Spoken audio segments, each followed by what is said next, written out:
Perfect.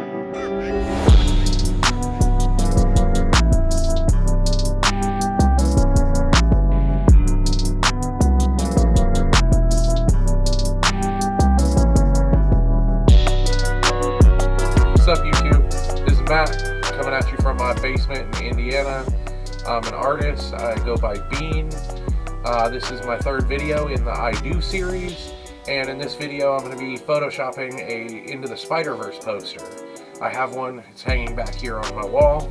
I'm going to walk you through the process. You saw the kind of results of it there at the beginning of the video, so hopefully you enjoy it. So I start off just with this picture in the back so I can get myself some layout lines. I kind of want it off center. Then I throw in some circles. I've been looking at a lot of Marvel movie posters for reference on this. Pull in some screenshots from Spiderverse itself because I really love the backgrounds. And then once I get everything situated, I can kind of trim it all down to each of its pie squares and then start bringing stuff in.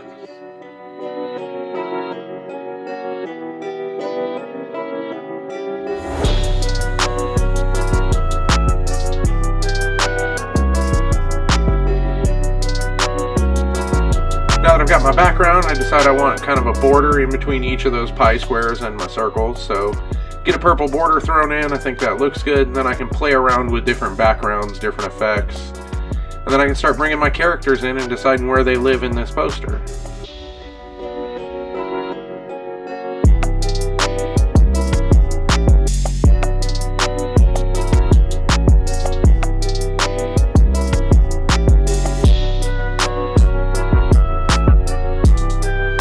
Looking a lot at this Ragnarok poster and decided I kind of wanted to try something like that, and you know, some of the other Marvel movie posters are really cool too. So this whole first part is just some basic composition, me bringing in the items that I want, each of the characters, and then I start playing with the shapes of the characters to make sure everything feels good.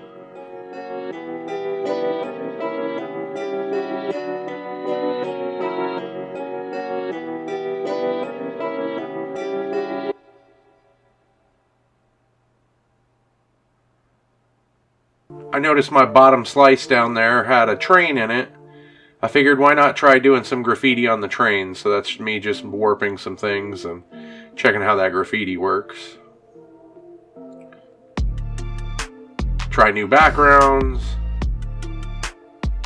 Decide I don't like those backgrounds.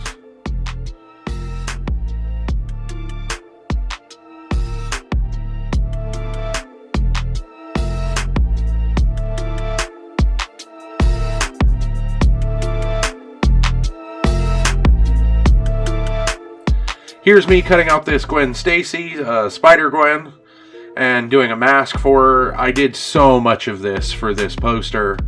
I'm not going to show all of it because it was a lot and nobody else wants to sit here and watch me just cut stuff out for hours.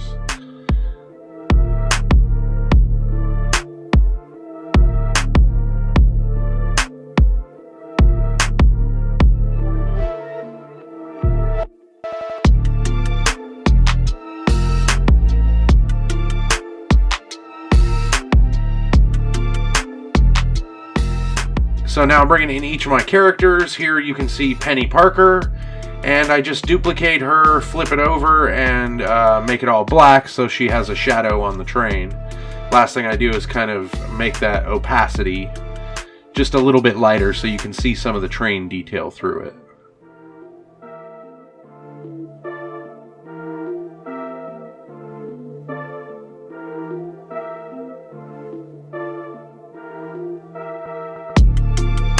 Once I get most all of my characters in, I start the process of basic color grading. First thing I'm going to do is I'm going to add shadows to match my light source. I really like the light that's on Kingpin, so I kind of want to match that throughout the entire poster.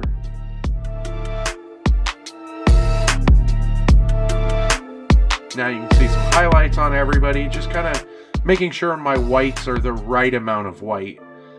For the levels of white in everything else. And I'm just going to do that to every character and everything that I bring into this poster.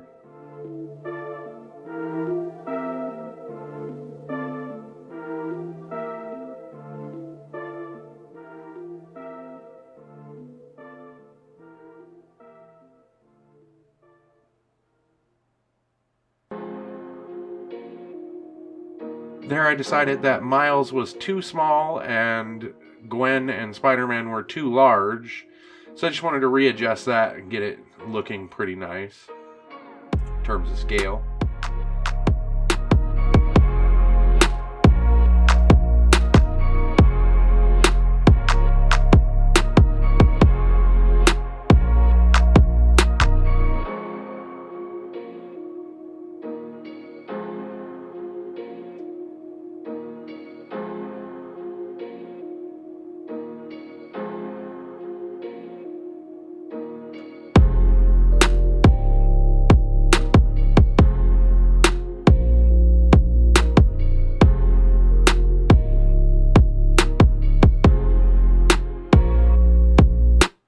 Few more adjustments to Miles, and then I can bring in all of my final characters.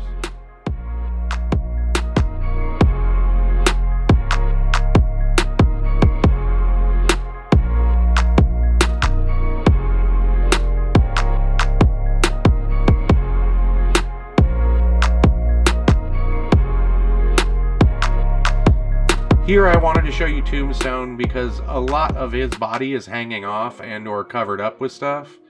So I did a lot of rebuilding of his body just by copy and pasting layers on top of him, making new layers, and then shifting and transforming things so that they lined up and could kind of build the rest of his body with that.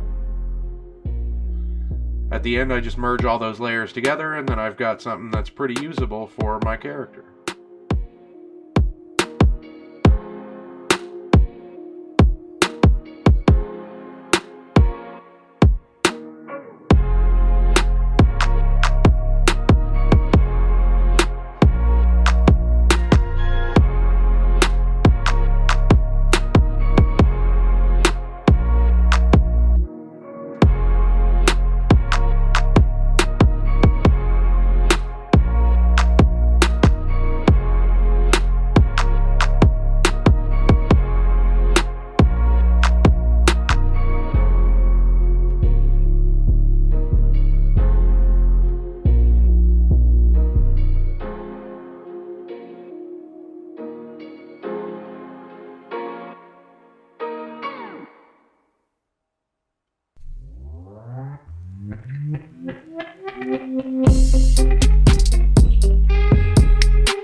And then I decided, much to my dismay, that the backgrounds for the size of this poster just aren't going to be high enough quality just by screen grabbing them from like YouTube and the movie, and all of them were in 1080p, and I wanted this poster to be 22 by 34 originally to put on my back wall. The one I printed off I have is only 11 by 17. But I plan on printing it larger, so I wanted those backgrounds that I put in to be in super high definition. Problem was, those just don't exist anywhere. So you'll see this next process is me bringing up each one of those backgrounds and then going through and recreating it. Just getting the colors and the shapes right. In these Spiderverse backgrounds, it's primarily circles stacked on top of each other. And some have relief, some have drop shadows, so you'll see the process of me making those just kind of over and over for this next bit.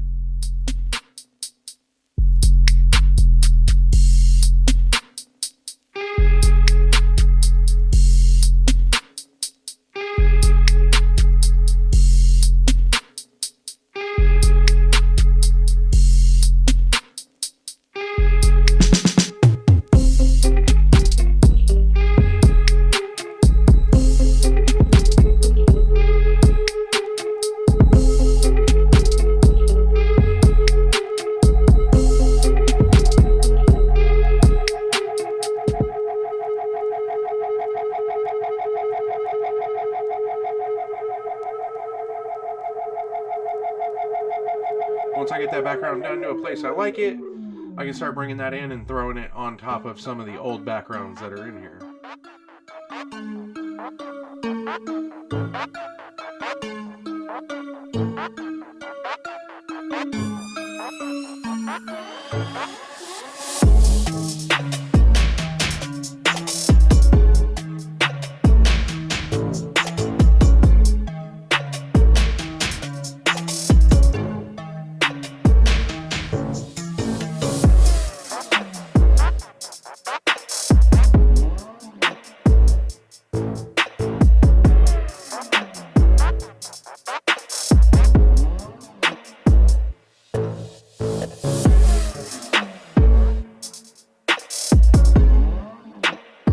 I just keep referencing back to the original image so I can pull colors, shapes, placements, all kinds of things.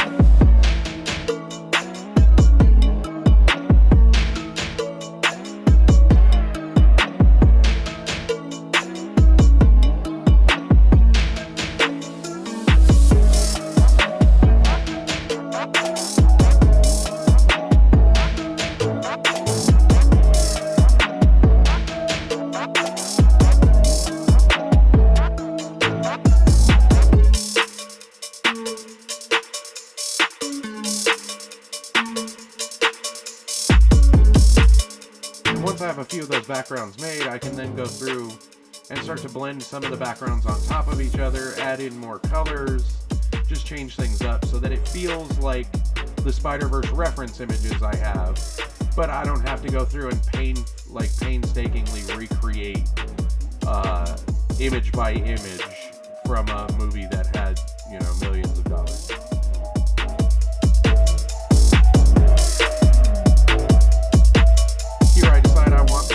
Spider-Man font, but I can't really find anything online that I like, so I just decide I'm going to recreate the entire thing, starting with the outline.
I make a few new backgrounds, I get everything situated, and then I'm ready to start color grading on everything else that wasn't a main subject.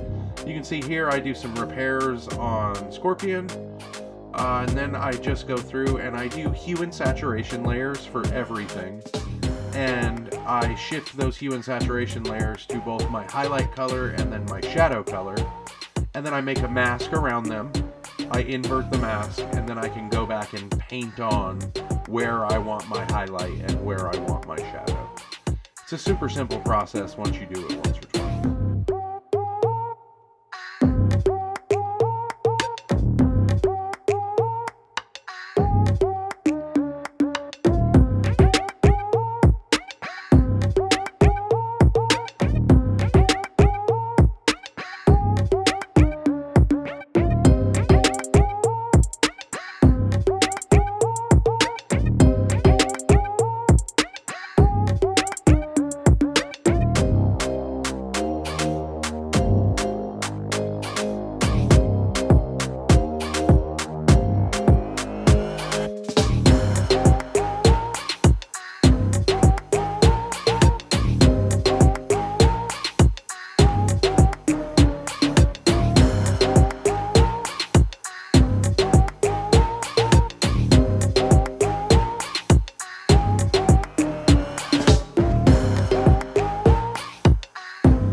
that sense of unity throughout your entire image. And then finally, I adjust some of the backgrounds. I add in some halos around everybody. I just wanted there to be kind of an outer glow on each character to help them separate each layer. You can see me kind of doing that here. I start with the title and then I move through character by character and give them all different colored glows. That gives the whole piece a kind of a luminescence. And then the last thing I'm going to do, whenever I do any of these big Photoshop manipulations where I add a bunch of layers together, is I apply one filter over the entire thing. Always I use camera raw because it's kind of magic. It'll take good work and turn it into amazing things. And it'll take something that's kind of mediocre and turn it into something really cool. So I always just merge all of my layers down to a single one, apply the camera raw filter, play with all the settings, and then here it is finished.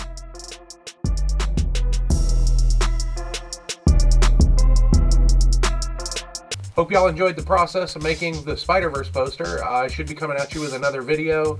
I think this time I'm going to be doing some acrylic and gouache painting.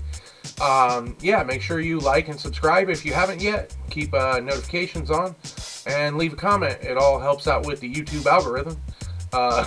Thank you very much and have a good one.